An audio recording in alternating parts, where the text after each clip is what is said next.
Hari kedua GPDRR Bali, 24 Mei 2022.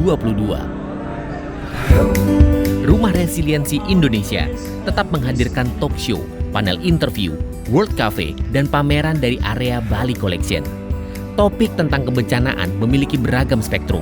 Pada hari kedua ini, spektrum penanggulangan bencana yang diangkat adalah bencana ekologis, atau lebih banyak orang mengenalnya sebagai bencana iklim. Bencana iklim dipicu oleh pemanasan global, lantaran pertumbuhan penduduk berlebih, penggunaan transportasi pribadi yang tinggi, terutama di wilayah negara berkembang, menyebabkan konsumsi bahan bakar fosil terus meningkat. Penyebab lain adalah peralihan fungsi lahan menjadi pemukiman dan lahan usaha yang berdampak pada kerusakan ekosistem. Akibatnya, polusi, cuaca tak tentu, banjir, longsor, badai. Semua orang terdampak mulai dari orang tua hingga anak-anak.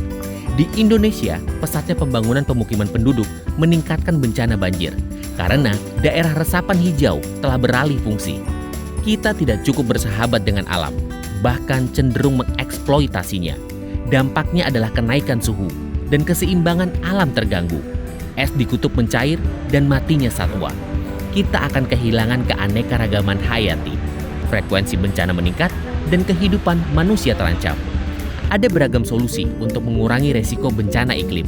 Dengan pendekatan kearifan lokal, menghadirkan tokoh-tokoh, pagelaran seni budaya yang mengajak masyarakat terutama yang hidup di daerah rawan bencana untuk memahami mitigasi bencana secara menyeluruh, sehingga bisa meminimalisir dampak kerusakannya. Bencana tidak memilih tempat atau orang, tetapi bisa terjadi kapan saja, di mana saja, dan berdampak pada siapa saja tanpa pilih kasih. Kita hanya perlu menyiapkan diri. Dari sisi teknologi, mengaktifasi secara menyeluruh sistem peringatan dini dengan menggunakan teknologi mulai dari yang mumpuni sampai berbasis komunitas. Salah satu yang digarisbawahi pada diskusi hari ini adalah teknologi arsitektur tahan gempa menawarkan solusi yang akan menyelamatkan lebih banyak nyawa. Pendekatan pentahelix melihat bencana adalah urusan bersama.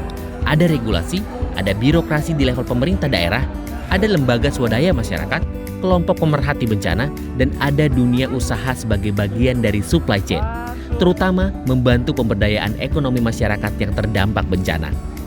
Hari kedua telah mengulas berbagai topik dan sudut pandang perubahan iklim. Di hari ketiga akan menjadi hari yang sangat spesial karena Rumah Resiliensi Indonesia akan dikunjungi oleh Presiden Republik Indonesia Joko Widodo. Akan semakin banyak UKM-UKM yang hadir memberi warna berbeda di Bali Collection.